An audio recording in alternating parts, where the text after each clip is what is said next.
जो लोग सबसे ज़्यादा सक्सेसफुल होते हैं, ज़रूरी नहीं है कि उनका आईक्यू हाई हो। उनकी एक चीज़ अलग होती है, उनका माइंडसेट। एंड आज की वीडियो में I am sharing with you 9 psychological facts जो सिर्फ आपके माइंडसेट को ही नहीं, आपकी रियलिटी को भी चेंज कर सकते हैं। So without wasting any time, let's get into it. And yes, number 5 is my personal favourite. Keep watching. Fact number 1, your brain can't tell the difference between reality and imagination। जब आप कोई scenario बहुत vividly अपने mind में imagine करते हो, चाहे वो पास्ट के ट्रोमैटिक एक्सपीरियंसेस हो या डे ड्रीमिंग हो, हमारा ब्रेन सेम हॉर्मोन्स रिलीज करता है as if the event were actually happening right now. ये आई एम श्योर आपने भी कभी एक्सपीरियंस किया होगा। When you are lost in your thoughts और when you miss someone so badly, your body starts reacting, your chest feels heavy and tears just come out. हमारा brain imagination और reality के बीच का डिफरेंस क्लियरली नहीं समझ पाता, and इसी चीज को you can use it as your advantage. आप कॉन्शियसली पॉजिटिव चीजें विजुअलाइज करो, happiness, peace, joy, success, safety, तो आपका ब्रेन ऐसे न्यूरल पाथवेज बिल्ड करता है जो आपको उसे रियल लाइफ में अचीव करने के लिए प्रिपेयर करता है। You can literally reprogram your mind using visualisations, and that's why affirmations, repeating positive statements, chanting mantras helps a lot. Fact number 2, people think about you way less than you think. इसको बोलते हैं the spotlight effect. जब हमें ये लगता है कि लोग कॉन्स्टेंटली हमें देख रहे हैं, हमारी गलतियों को ऑब्जर्व कर रहे हैं, हमें नोटिस कर रहे हैं, जैसे हर टाइम एक स्पॉटलाइट हमारे ऊपर लगी हो, बट द ट्रूथ इज ऐसा सिर्फ हमें लगता है। People are busy thinking about themselves, everyone is hero of their own story. And इस पे एक रिसर्च भी हुई है। कुछ लोगों को एक एम्बेरेसिंग सी टी शर्ट दी पहनने के लिए, and they entered a room full of people.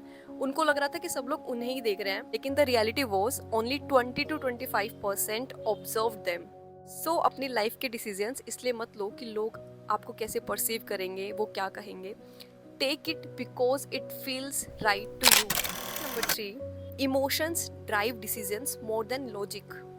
हमारी लाइफ के ज़्यादातर डिसीजंस इमोशंस डिसाइड करते हैं। हमें लगता है कि हम लॉजिकली डिसीजन ले रहे हैं, पूरा कैलकुलेट करके, प्रोज एंड कॉन्स सब देख के, बट ऐसा नहीं होता। रियलिटी में पहले इमोशंस डिसाइड करते हैं एंड उसके बाद लॉजिक उस डिसीजन को जस्टिफाई करता है। चाहे वो रिलेशनशिप्स हो, शॉपिंग हो, करियर हो, किसी पे ट्रस्ट करना हो, फर्स्ट रिएक्शन इमोशनल होता है। एंटोनियो डेमेसियो, एक फेमस न्यूरो साइंटिस्ट, ने एक पेशेंट की स्टडी की थी जिसमें पेशेंट का ब्रेन का इमोशनल सेंटर डैमेज था, लेकिन इंटेलेक्चुअली ही वाज ओके, उसकी आईक्यू बिल्कुल परफेक्ट थी।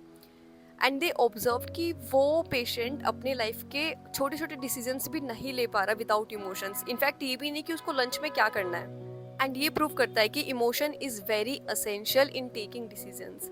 सो नेक्स्ट टाइम जब आप अपनी फीलिंग्स को इग्नोर करने की कोशिश करो, याद रखो वो आपको गाइड कर रही है। The goal is not to eliminate emotions but to understand them. So if you want to change your life, don't just work on your thoughts, work on your emotional state too. Number 4, people don't remember what you said, but they do remember how you made them feel. People may forget your exact words, आपने क्या कहा था, आपने क्या करा था, but they do remember how you made them feel. This is Maya Angelou's rule. School या college में आपको ये याद नहीं होगा कि किस टीचर ने आपको क्या बोला, बट आपको ये जरूर याद होगा कि किस टीचर ने आपको मोटिवेट फील कराया और शायद किसने आपकी इंसल्ट करी। वर्ड्स भूल गए लेकिन फीलिंग्स याद रह गई। किसी ने आपकी हेल्प करी, आपको सेफ फील हुआ, आपको ये याद रहेगा। किसी ने आपको इग्नोर किया, आपको हर्ट हुआ, वो भी आपको याद रहेगा, बट एग्जैक्ट कॉन्वर्जेशन क्या थी, we don't remember that, right. हमारा ब्रेन फैक्ट से ज़्यादा इमोशंस को स्टोर करता है। सो इसीलिए आपका एक सिंपल एक्ट ऑफ काइंडनेस लोगों को ईयर्स तक याद रह जाता है। So focus more on how you treat people, how you make them feel. Fact number 5, my personal favourite, the power of yet. जब आप ये बोलते हो आई कांट डू दिस, हमारा ब्रेन शट डाउन मोड में चला जाता है। लेकिन जब आप ये बोलते हो आई कांट डू दिस येट, मैं अभी ये नहीं कर सकता, हमारा ब्रेन प्रॉब्लम सॉल्विंग मोड में चला जाता है। देयर इज़ अ पॉसिबिलिटी कि आप अभी ये नहीं कर सकते लेकिन फ्यूचर में आप वो कर सकते हो। तो हमारा ब्रेन ऑटोमेटिकली सॉल्यूशन ढूंढना स्टार्ट करता है। ये कैरल ड्वेक का एक रिसर्च है, ग्रोथ माइंडसेट थ्योरी, जिसमें हार्वर्ड ने ये प्रूव किया था कि जो लोग इस येट माइंडसेट का यूज करते हैं, प्रॉब्लम्स एंड चैलेंजेस से 40% ज्यादा इफेक्टिवली डील कर सकते हैं। So this simple mindset shift from I can't do this to I can't do this yet, it's a game changer. Fact number 6, you judge others by their actions but yourself by your intentions. कितना सच है ना ये। हम दूसरों को तो उनके एक्शन से जज करते हैं, लेकिन खुद को हमारे इंटेंशन से। लाइक कोई अगर टाइम से कहीं नहीं पहुंचा तो हम बहुत क्विकली उसको जज करते हैं, he is not punctual, he is lazy. लेकिन अगर हम लेट हो जाए, हमारे पास काफी एक्सक्यूजेज होते हैं, ट्रैफिक जैम था, काम आ गया था। हमको खुद की इनर स्टोरी तो पता है, लेकिन हम दूसरों को उनके आउटर बिहेवियर के बेसिस पे जज करते हैं। जब हमें ये बायस समझ में आ जाता है तो शायद हमारी ईगो थोड़ी सॉफ्ट हो जाती है और अंडरस्टैंडिंग थोड़ी deep. We can become more empathetic towards others. Fact number 7, negative bias. हमारे ब्रेन की वायरिंग ही कुछ इस तरीके से हुई है कि वो नेगेटिव चीज़ों पे ज़्यादा ध्यान देता है instead of positive once.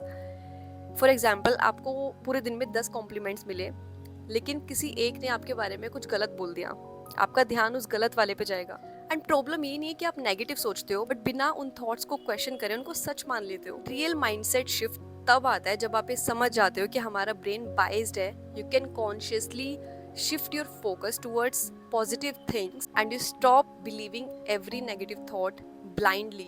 And gratitude journaling exactly इसीलिए काम आता है। When you deliberately focus on the good things, write them in your journal, it literally rewires this bias. Fact number 8, passion is developed, not discovered. कितनी बार सुना है ना हमने ये फाइंड योर पैशन, जैसे कोई pre existing perfect gift God ने, universe ने हमारे लिए डिसाइड करी और हमें वहां तक पहुंचना है। It's not like that. You start something, you stay with it, challenges आते हैं, you get better at it, you learn more and slowly your interest grows. So if you don't feel obsessed some days और आपको difficulties आ रही है, that doesn't mean कि वो चीज आपके लिए नहीं है। Sometimes interest comes after effort, so put effort in that, become better. Difficulties आती हैं और आएंगी, you have to work on that, you have to learn more. So stop searching for your passion and start building it. Happiness often comes from progress, not perfection. Happiness, motivation, satisfaction perfection से नहीं, progress से आता है। जब आप small wins achieve करते हो, छोटी छोटी चीजें अचीव करते हो, आपका ब्रेन डोपामिन रिलीज करता है और वो डोपामिन हमें नेक्स्ट टास्क के लिए मोटिवेट रखता है। हम अक्सर वेट करते हैं कि हमें मोटिवेशन फील हो तो हम कुछ स्टार्ट करें, but motivation often comes after taking action, after starting something. इसीलिए रियल शिफ्ट ये है कि आप अपनी लाइफ को एक फिनिश लाइन की तरह मत देखो कि आपको बिल्कुल परफेक्ट बनना है, वहां तक पहुंचना है। Treat it like a journey जहां हर एक छोटा स्टेप मैटर करता है, क्योंकि जब आप प्रोग्रेस को सेलिब्रेट करने लग जाते हो तो आपको हर दिन हैप्पीनेस मिलती है। Small actions is equal to big wins. So these are 9 psychological facts that can change your mindset. Do tell me in the comment section which one do you like the most, and if you find this video helpful, if you think this video has added some value in your life, do like this video and subscribe my channel for more such content. See you in the next one. Have a nice day.